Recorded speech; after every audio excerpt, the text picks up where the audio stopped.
science-y things that aren't real. Okay.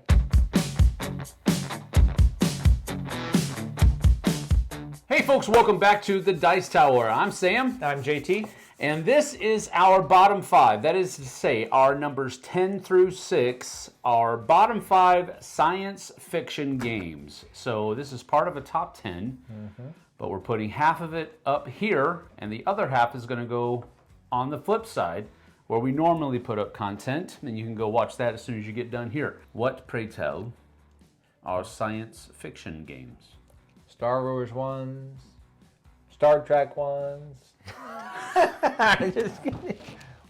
I've heard many people give the argument that Star Wars is not science fiction. It is fantasy. All right, here's our definition I would of agree science with that. fiction from the Webster Dictionary. Oh, right? dang, he went to Webster. Science fiction is fiction based on an imagined future scientific or technological advances and major social or environmental changes, frequently portraying space or time travel and life on other planets. Star Wars.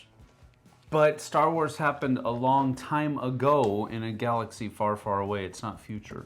So it doesn't have to be future. It said future. Well, that's one of the options. Ah, one of the options. Okay, so it falls underneath one of the other umbrellas. Very technological. Yes. It's in space. You could definitely say that. You got yes. swords made of light That don't exist yet. that Yet. can exist, but not in our future or our past. Maybe. So what we usually do is we talk about our average weight of the list, and my average for the entire list was a 2.91. Whoa, it's high. For me, yeah, it's high. Nice. I'm sure you've got it whooped. Mine was a 3.62. Oh my gosh, almost an entire point higher. What? All right, I have to feel like I'm in the cool kids. So my bottom 5 average was a 3.12. Mine was 3.67, so almost the same. Almost the As same. my It's other. not the same. The heaviest one on my list is a 4.33, and the lightest one is a 2.2. So generally speaking, this is a heavier category for me than normal. What was your average? 2.9. 2.9? 2.91, yeah. All right. Well, my heaviest was a 4.03, so I didn't go as high as you. My lightest was a 2.98. Yeah. A little bit heavier than your So average. you had a higher bottom and a lower top, Yep. but it still had a heavier average. All right then, well, at least you have an idea of what to expect coming up. So let's get to it. This is our bottom 5, numbers 10 through 6, science fiction games. Make it so. Pew pew.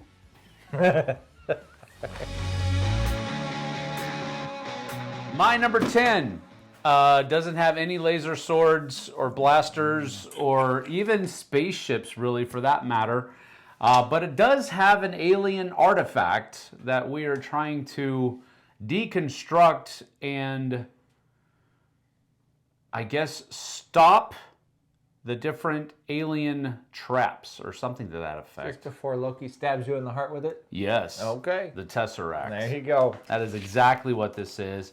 And I like the cooperative nature of this game. I also like the puzzly aspect of it, because what you're trying to do is you have all of these dice that are part of this cube, and you're trying to deconstruct the cube in such a way that it stops all of these other things from happening, or at least as little as possible. I don't think you can stop all of the things from happening. No, you can't. You're trying to not let the cube completely deconstruct before you have contained all of the different numbers. Because you're also building it back up in some 1 ways. through 6 of every color before the cube is gone and you lose. There are some times where you can actually put dice back up onto it. So you're not... It is deconstructing. Yep. You're trying to stop it from doing that. Yep. So it's a really fun game, though. I love the cooperative nature of it. It's also an eye popper as far as table presence is concerned, which is a big thing for me. But I really do enjoy this game. It's not very heavy. Falls at a 2.47, so right in the middle of the field, which is perfect for me. Tesseract, my number 10. This is a good game. This was my replacement for the Loop. Not that they're the same game. This was my replacement. All right, my number 10 is slightly heavier than your number 10 at a 3.99. I don't know why they don't just put 4.0. Like, round it up, people. Somebody help me out here. This is a Vladimir Suchi game from Delicious Games. Ooh. And this is called Evacuation. In Evacuation, you're doing just that. You have so many days, years, or whatever before your planet is destroyed by the sun. And so you start out with this nice engine, a whole civilization on the planet. This is an engine that you have, and you're moving that engine to another planet bit by bit. That's cool. So you'll start out with a really big engine on this side and no engine on this side, and slowly you're shifting, trying to make the right materials and products to build spaceships and move people over to a new planet. And you have to do kind of that back and forth, and you're spending resources on the first planet, but then you're taking them over and spending them on the second planet. You start to build up this engine, but as you do, you're deconstructing the one over here.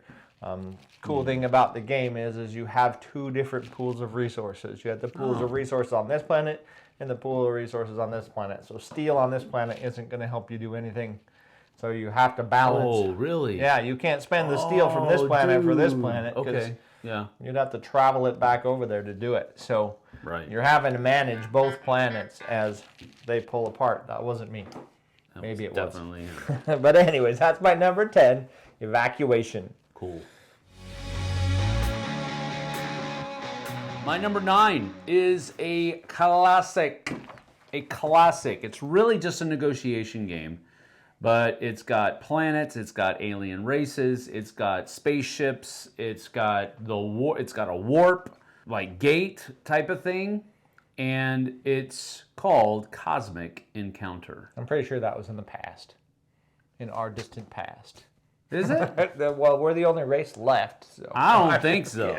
I don't think so. There's a lot That's of there. after us. Okay. That's not science fiction. Well, I guess it could That be. probably is. Anyway, Cosmic Encounter is a negotiation game where you are basically just trying to get your spaceships to inhabit as many different planets as possible, and the one to get all, I think it's 5 or 6 planets. Newly inhabited planets first is the winner, and you beg, borrow, or steal to get there, basically. And it's all about negotiation, but there's a lot of cool things about it. But at its core, it's negotiation. There's a lot of cool card play that goes on for combat, and a lot of different things that you can do with negotiate cards. You don't have to always battle it out. The two people that are battling can agree to negotiate, but then you have a minute to negotiate a deal, and usually it's a very simple deal. You give me one of your planets, I'll give you one of mine, that type of thing. But it's a fun game. It's just not as great as some people have touted it to be over the years, because it's just a negotiation game, and if you don't like negotiation, you probably won't like this game, no matter how much you like science fiction. But you gotta have a good group for that. I do enjoy it. It is fun, but that's why it's my number 9, Cosmic Encounter. Right on. Lots of alien races. Oh man, piles too and piles. many. Yes. Like you will never play all of the combinations. No. That's how many. Yeah. I mean, even if you played this every day for the rest of your life, and then some, you would never reach all of those combinations. Bloat. No, I won't say that. I'm just That's kidding. pretty much All right. My number 9 is not so bloated and way more beautiful. This is called Tamashii, Chronicles of Ascend from Awakened Realms. In Tamashii, you're in the distant future, almost cyberpunk type future, where there's a AI called Ascend that is trying to wipe out all of humanity. Mm-hmm. And you are one person in this underground, basically, but you can upload your consciousness into the web. And in fact, you might even not even know where your body is anymore. Spoilers. No, that's kind of creepy. But you can upload your consciousness into the web and put yourself into these different bodies. Yeah. And so you're moving around in these different bodies. They have different abilities. You set out a map of hex tiles. And you do a mission. You might have to go over here and find these people and haul them safely over here, whatever else, just whatever kind of mission it might be. And in that process, you can switch to different bodies. You can have big, strong bodies. You can have fast ones. You can have hacker ones. You can have all different kinds of cool bodies. The whole time, Ascend is chasing you around, trying to destroy you and to destroy your bodies that you have. And the way they do that is they tag on these little, you'll have this little group of robots that you're having to fight that will continue to build up if you don't take care of them, and they can do damage to you. But in this one, you have multiple resources that you can use, but the main draw is you have a board where you get to pull out of a bag. You have a bag builder. You get to pull out these tokens, red and blue and green and yellow, and they do different things. And everything you want to do in the game, or lots of things you want to do in the game, if you need to open a door, you might have a specific patterns of reds and yellows that you have to put on your board. And then when you get that pattern on your board, you can execute that command and pull those tiles off and then do whatever it is. You have to get in your bodies that way. You have to combat the enemies that way. It is all, your actions are based on how that thing works. It's a really cool game. Yeah. Beautiful, beautiful artwork. Yep. Top of the line. So as it is, and it's a little bit of a lighter Awakened Realms game, so it's not as deep in the rules. Is it part of their Awakened Realms light? Yes. Yeah.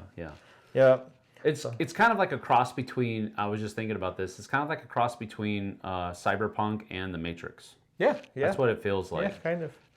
A really just a smash up of those two genres. I think it's really cool. It's a really great theme, and that grid puzzle mechanic is really cool too. It's hard for me to wrap my head around it, but it's really cool. It's innovative.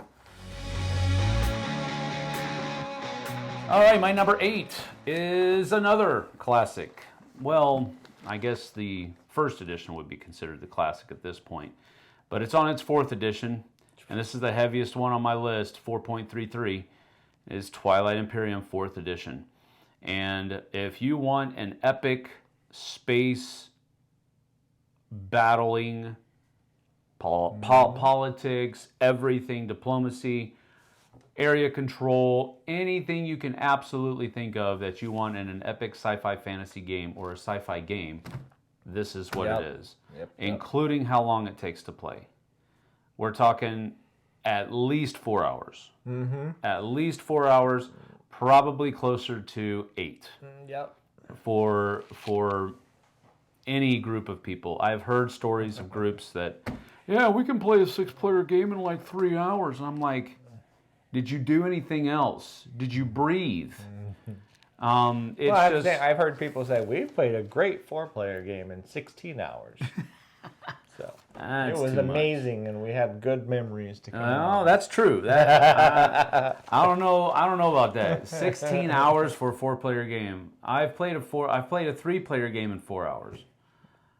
I don't see how you can go under 4 hours, honestly, with any more than 4 players. But whatever it is, basically what you're doing is you have your race of people, and they have their own special starting abilities and their own special things that they can do throughout the course of the game. But everybody has basically the same tech tree, and you're trying to further the abilities of your race by using that tech tree. As you're doing that, you're taking over new planets. The planets can have possibly new units. It could possibly be an empty planet that nothing is there, so you don't get any bonuses or anything like that. It could be a hazardous planet that actually hurts or destroys some of your troops as you land on it. You're fighting space battles with humongous fleets. There's just so much going on. There's also a politics phase where the council has to come together and vote upon a new law that will govern the Imperium, and everybody has to follow that law now.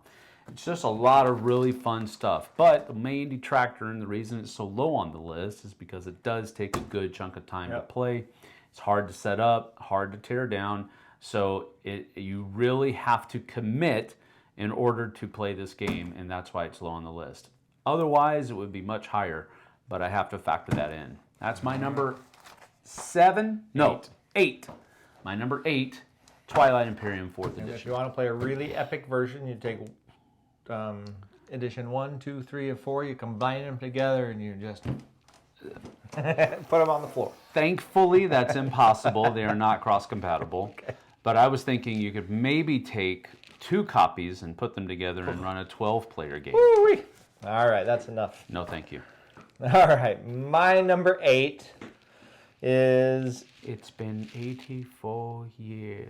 a second edition. How's that? A second edition that came out seemingly a year after the first edition. Not really, but I know. makes you think that way anyways. And this is Dune Imperium Uprising. Yep.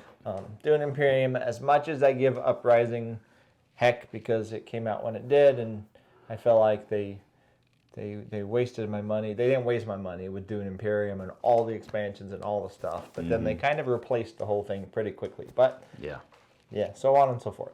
But anyways, in Dune Imperium, it's a worker placement game, a deck building game, and there is plenty of there's conflict resolution on the board. There are worker placement spots, and the cool mechanism in here is when you play down a card, you're playing it down possibly for an ability, but you're also playing it down for the location where you can place a worker that matches that card where it tells you you can go. So there's really a lot of depth in how you play and where you go and when you do it, and you know the resources, the spice and the Solari and the water are extremely hard to get. You know, they're very. This game is very fickle. And the whole time you're throwing troops down at the planet so you can combat every single round for really good things. Now, Uprising adds in, it adds in sandworms. There's already dreadnoughts added in the original one. Now there's Sardaukar coming with the new expansion. So the combat zone is becoming more and more tactical, almost. Yeah. At this point, but the deck building and the worker placement are still fantastic. There's just a lot of great mechanisms in this, and they really flow together really well. Not to mention that I really like the IP, of course. So that's my number 8, Dune Imperium. It's a good one. I'm sure lots of people would have it much higher. Yeah, maybe so. I just haven't had the experience with it. I've played it a couple of times, and it's great. It's great fun. I just haven't got the experience with it. That's why it's not on my list. There's an app now, too, that's been out for a little while. So I play the app every once in a while. Really? Wow. See, that's what he does. He practices. All right, my number 7 is a little bit down, lower than my number 8, of course, but everything is a little bit lower than my number 8. And this one is a game that could have easily been called just Space Bees. No, that's not a good name. That is a good name. Space Bees. I think that would work. I don't think so. Apiary is a much better name, though. And that is my number 7. This is a great little game. One of the things that I thought about as I was thinking about this list is this is such a unique theme. I don't think anybody's done Space Bees before. They've done a lot of space things, but Space Bees, I don't know that that's ever been done before. I could be wrong. I don't know if it's been done in anything. Books, right? Video, nothing. I think but Apiary works, man. And the cool thing about this is that they use a lot of things that are actually true about bees, and they worked it into that science fiction context, which is a really cool thing. I like that. I like the fact that you're building hives and all of that kind of thing, and you're building your homes that way in a very hive-like fashion, and all of the different things that you can do. I love the idea of having your worker bees that are going out and doing their thing, but over time they're going to basically retire, and so I like that. I like the fact that they did the little dance thingy that you could. And I've never really seen anybody exploit that. I haven't played the game a whole lot, but the dances? Yeah, the dances. They're pretty good if you make the right combination of. Because the dances basically give you your own your own conversion rate, right? Or a conversion that you feel is favorable. So you're training one thing into something else or whatever else. The cool thing is when somebody else does it, you get something as well. Right, so. and you have. I guess I'm just not very good at figuring out what would entice the other players to do that, to help me by helping them. Yep. But I like the idea because that's a real thing that bees do for their queen is they put on this little dance. But I like it. I like the whole idea behind it. I like worker placement. I like the fact that when you send your people out there, you can send multiples to get better outcomes. I like the building of your own hive and trying to fill out your board and get as many bonuses That's there a as good possible. point too, because you're bumping other people's bees down the line Mm-hmm. and, or off their board. But when you add a bee up there, you're using the number on your bee plus whatever else bee there's. Not Yes. your bee; it could be somebody else's, but you're still using their number Yep. to help you strengthen your abilities. So Yep. that's pretty cool I think too. it's really cool. I really enjoy it. And that is my number 7, Apiary from Stonemaier Games. That is a good number 7. Now I feel like we did this list before because we did kind of. We did do this. Before. But my number Audio is 7, recording now. I said when we recorded it the first time, haphazardly, that this was supposed to be in the mail anytime, and it's still supposed to be in the mail anytime. I have not received this yet. In fact, I have the tracking number for like a month now. Really? And I still don't have it, but it's still on here because I'm super excited for it to be on here. And this is called Galactic Cruise. Oh, that's cool. From Kinson, what is it? Kinson Key Games. Yeah, Kinson Key Games.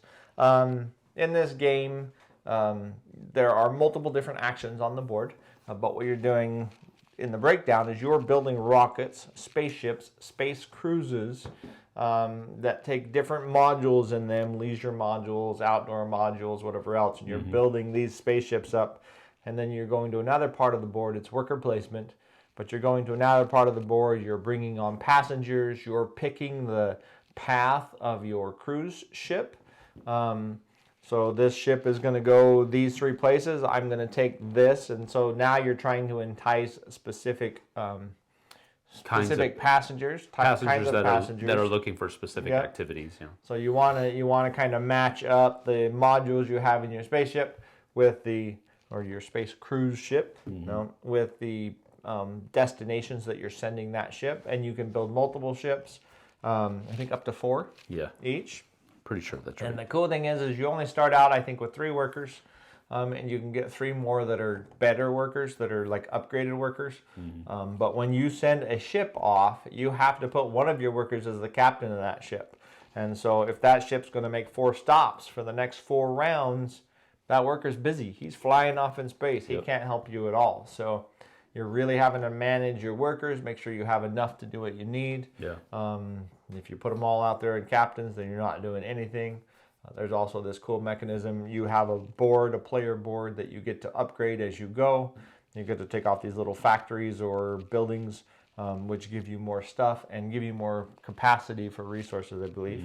But you get to put them between the worker placement spots so that when you go to a spot, if you have a building between that and another spot, now you can take the actions on the spot you placed on or the actions on the spot that are next to it, which are really cool. So there's this kind of building up of your abilities.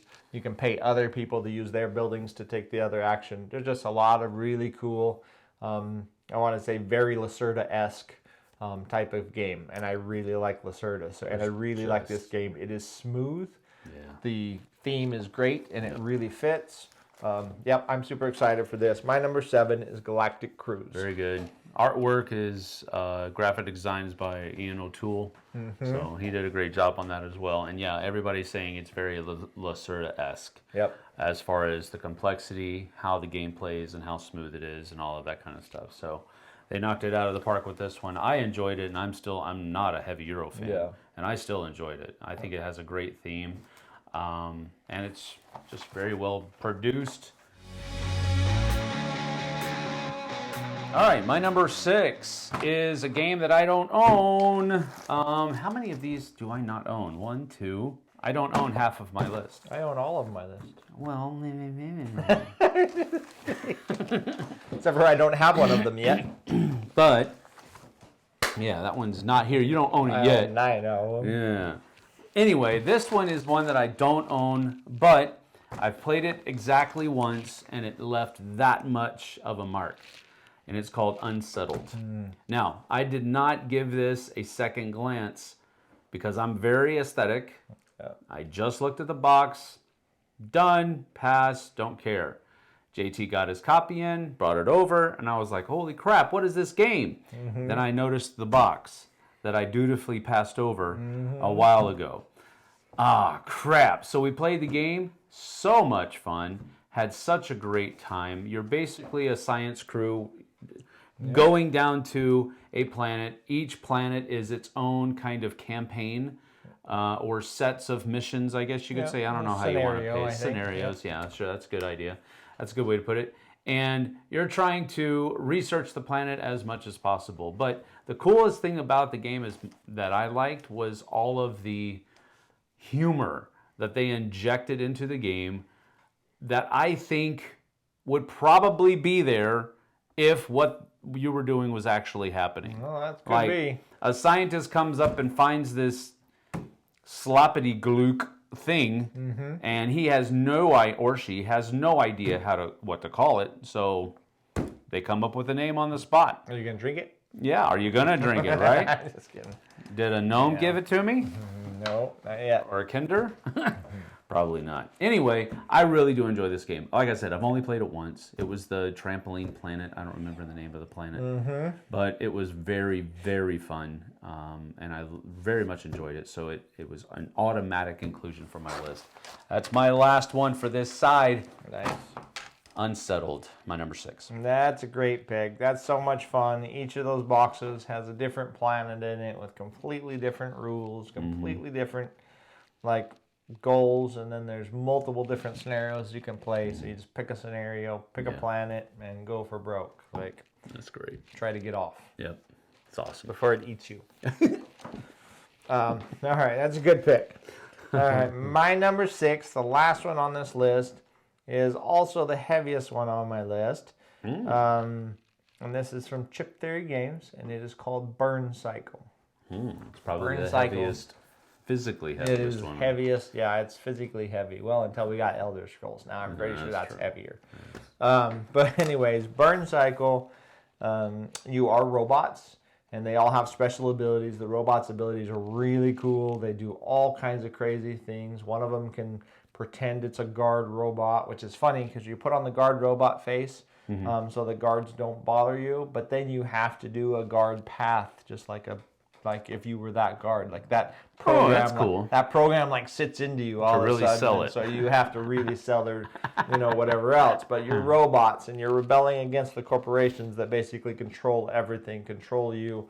And you have special abilities on your robots. They can be upgraded as they go. You also have this module. It's not a command module, which is an extra robot. So there'll be one more robot than the number of players, which you can operate that robot as well. Anybody can, which is kind of nice because it's a very stealthy game. So if you go into a room and you hide and the guard's walking through and you don't want to see, you don't want him to see you this turn, you're not just stuck there hiding on your turn going, okay, well, I can't do anything this turn. And there are other things you can do as well. That's cool. In the programming, in the kind of the matrix. But you can then move this other robot around and do things with it, So you're kind of bouncing back and forth and you're all using that robot as well. So, but you're doing whatever it means. You got to go around to 6 computers and hack them all to get information and then get out. Quietly or whatever the scenario might be. Obviously, it's Chip Theory Games, the beautiful components. Yep. The characters are amazing. This is a really great game. And I guess the one thing I didn't mention is the way that you operate is you have what's called the burn cycle, which is how the name or the game has its name, I guess. And it has chips on it. And depending on the number of active chips that are on there, that's how many actions each of you get on your turn. So, but at the end of every person's turn, one of those active chips is going to get burned and get flipped over. So you're constantly having to swap these chips out with your chips, which basically kind of, I guess it kind of is like your power, like your abilities, that you're going to run out of eventually trying to do this mission. So there's a lot of tactics in. If I play a purple chip here, then on your second action, you'll be able to use that purple chip to do a purple action, which will make it better, so that's awesome. But you also don't know which chip's going to get burned because it's always random. So you can put a nice chip right where they want it, and then it could get burned right away or whatever else. So This is a great game, Burn Cycle, beautiful, super fun.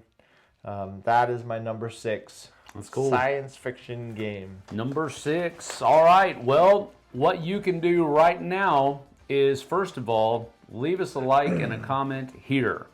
Let us know what you think about the list so far. This is just numbers 10 through 6. Yep. It's only the bottom half of our top 10. So let us know how we're doing. Let us know what you think. Let us know if we missed anything. Then you can head right on over to the Flipside and you can watch our top 5 science fiction games, because it was live as soon as at the very same time that this one was. Yep. So you have your instructions. You have your guidance. Go do it. We'll see you guys and gals on the flip side. Take care. And live long and prosper.